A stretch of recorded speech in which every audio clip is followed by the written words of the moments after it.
Un duel Macron-Mélenchon, voilà ce que souhaitaient les électeurs de Loire-Atlantique pour le second tour. Avec 28,66% des suffrages exprimés, Emmanuel Macron termine assez largement en tête devant le leader de la France insoumise et François Fillon. Marine Le Pen n'est que quatrième avec 13,70% des voix et la candidate du Front National dépasse à peine les 7% à Nantes. Dans la Cité des Ducs comme à Saint-Nazaire, le duo Macron-Mélenchon devance là aussi nettement François Fillon. Le candidat de la droite et du centre tire malgré tout son épingle du jeu à La Baule et Pornic où il arrive en tête du premier tour. Dans le reste du département, la victoire est nette pour Emmanuel Macron, notamment à Carquefou, Orvaux ou Vertou où son score avoisine les 35%. Son avance sur Jean-Luc Mélenchon est bien plus maigre à Bougnay, Rezé et Couéron. Enfin, la participation pour ce premier tour s'élève à 83,63%. C'est mieux que le niveau national et à peine moins bien qu'en 2012 en Loire-Atlantique.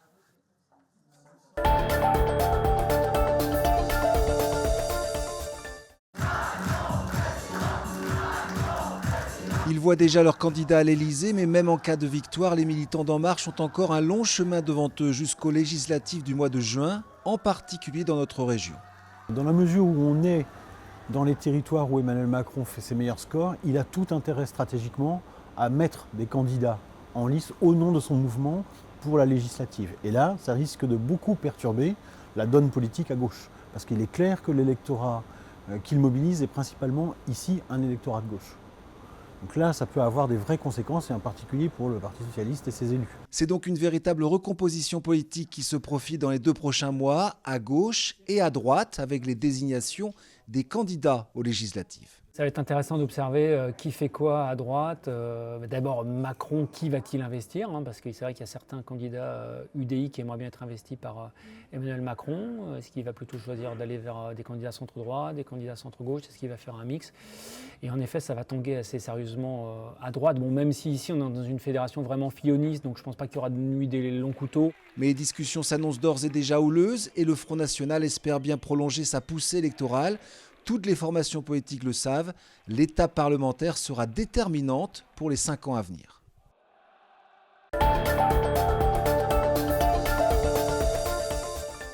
Après seulement 2 ans et demi de fonctionnement, l'Intermarché de la place Rosa Parks à Malakoff a fermé ses portes. L'enseigne n'aura jamais réussi à faire sa place et à dégager un chiffre d'affaires viable.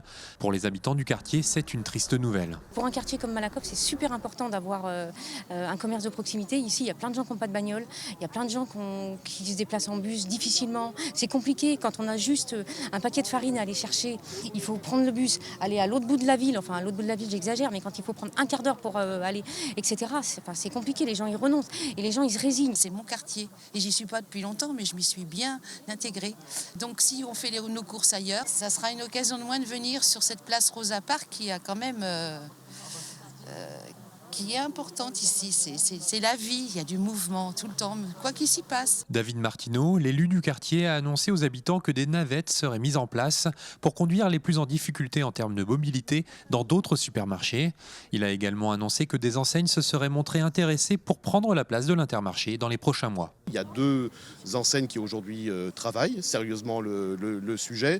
Et puis, on se dote aussi d'une étude de marché indépendante pour Nantes Métropole pour pouvoir les accompagner, pour être certain que l'offre qui sera proposée matche bien avec les besoins de la population et de son entourage. À partir du 14 mai, la place Rosa Parks accueillera en plus du jeudi un second marché hebdomadaire tous les dimanches matins.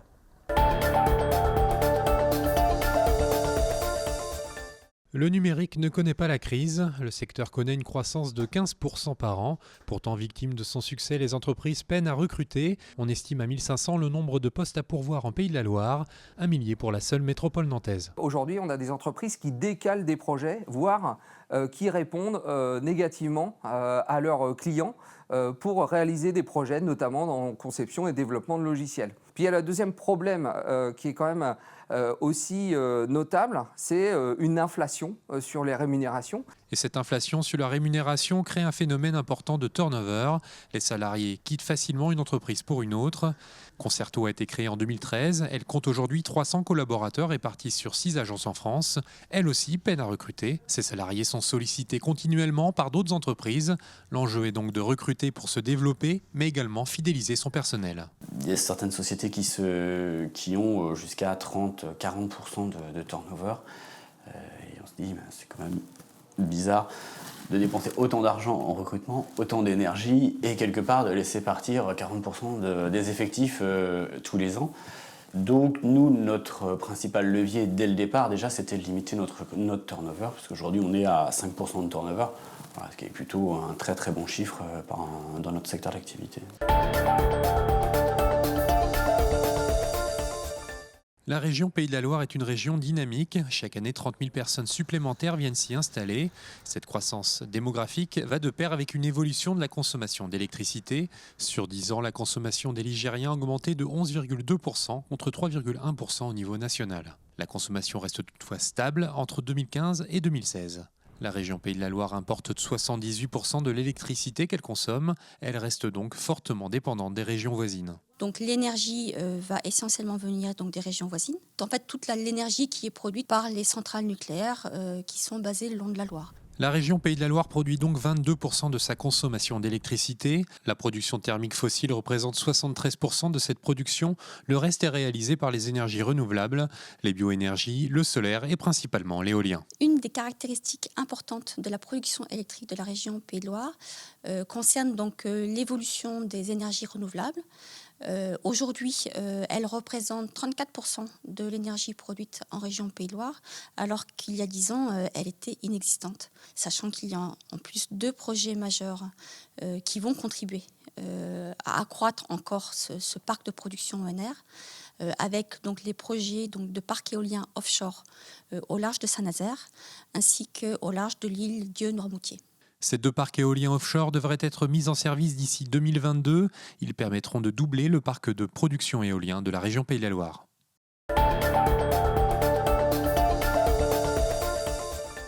Depuis le 1er mars, à Blain, commune de 10 000 habitants, personne ne s'y retrouve. Pour les habitants, il y a un mois d'attente avant la prise de rendez-vous et un mois supplémentaire pour fabriquer la carte d'identité. Et puis, côté mairie, le nouveau dispositif pose aussi un problème financier. La dotation de l'État ne compense pas le surcroît d'activité pour les agents de l'État civil, car les habitants des environs viennent désormais ici pour leur démarche. Blain est ainsi passé de 70 cartes par mois à 200. On a constaté 3 fois plus de demandes de cartes nationales d'identité, dans des périodes comme en ce moment qui sont particulièrement chargées, puisque les étudiants et les jeunes qui vont rentrer en faculté ont nécessité d'avoir une pièce d'identité, plus les passeports qui aussi, nous sommes en pleine saison de renouvellement de passeports. Donc effectivement, c'est un gros problème. D'autres communes ont alerté la préfecture pour une autre raison.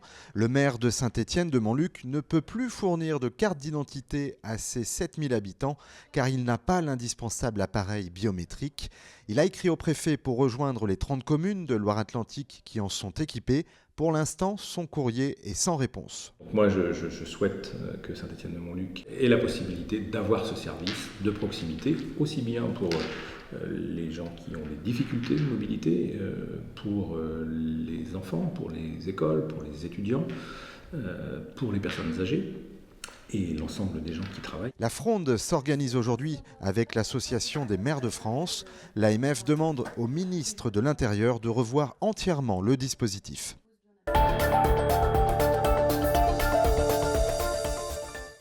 Au cœur des discussions entre Nantes Métropole et les syndicats, la suppression des 24 postes initialement prévus par la réorganisation de la collecte. Nous avons été reçus sur la base de renégocier le redéploiement des postes qui sont supprimés au niveau de la sein de la collecte. Donc en termes de création de postes, il y a une des pistes qui nous ont été évoquées et qu'on a trouvé intéressantes auprès des organisations syndicales. Si la grève est terminée, le préavis, lui, court toujours tant que les discussions n'aboutissent pas. Quoi qu'il en soit, il faudra 5 à 10 jours avant que la ville ne soit totalement désengorgée de ses poubelles. Sur ce pied là, on voit bien les dégâts qui ont été causés par le gel des 2 derniers jours. Parce que vous voyez ici un un bourgeon en bonne santé avec des belles couleurs vertes bien vives. Et ici, feuilles qui ont pris une teinte marron. Des feuilles brûlées comme celle-ci, on en trouve désormais dans tout le vignoble nantais. Le gel a été particulièrement dévastateur à cette période de l'année, comme ici dans ce domaine à Vertou, puisque les rameaux commencent tout juste leur développement. Après un épisode de gel comme celui-ci, on peut espérer que le deuxième bourgeon, parce qu'il y a toujours plusieurs bourgeons à la base d'un même rameau, que le deuxième bourgeon puisse démarrer et porter des fruits de manière à minimiser peut-être les pertes de récolte, mais il est encore trop tôt pour s'avancer. Et ces 2 nuits de gel sont un nouvel épisode dans la série noire qui touche le vignoble.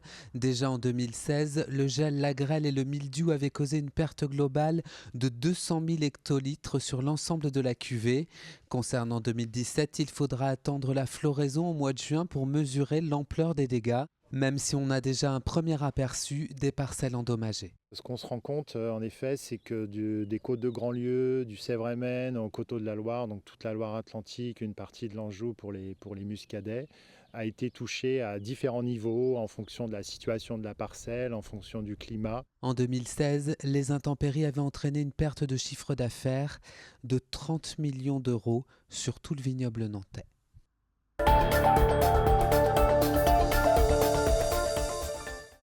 La plus grande inconnue à 2 semaines du dépôt des candidatures, ce sont les investitures en marche. Une seule en Loire-Atlantique est connue, celle de Valérie Opelt sur la 2e circonscription, Nantes-Centre. Elle s'opposera à Alain Robert pour le Parti socialiste, Sébastien Pilard pour les Républicains, Pascal Chiron pour Europe Écologie Les Verts et Agnès Crissement pour le Front National. Ailleurs, c'est l'attente et parfois même très flou. Exemple dans la 10e, le vignoble, la députée sortante socialiste Sophie Errante a été désinvestie par le PS et attend une investiture du camp Macron. Le PS, de son côté, est en stand-by et renoncera sans doute à présenter quelqu'un, préférant soutenir Europe Écologie Les Verts comme le prévoit l'accord national. Autre circonscription emblématique du flou ambiant, la première, celle de Nantes-Nord, Orvaux-Sautron. Le sortant, c'est François de Rugy, écologiste, élu depuis 2007 sur la base d'un accord avec le PS. Depuis, il a quitté Europe Écologie Les Verts et rejoint Emmanuel Macron. Il attend une investiture en marche ou un ministère. De son côté, le PS cherche un candidat de gauche à soutenir. Aymeric Céasso, le candidat communiste Front de Gauche, en tout cas lui, aimerait beaucoup réunir les gauches derrière lui, à moins que Pascal Bollot, actuel suppléant de Rugy, socialiste, ne finisse par y aller. Sur cette même circonscription, la première, toujours, l'UDI, Hervé Grélard, lui aussi a demandé son investiture en marche et attend. S'il ne l'a pas, il se retirera.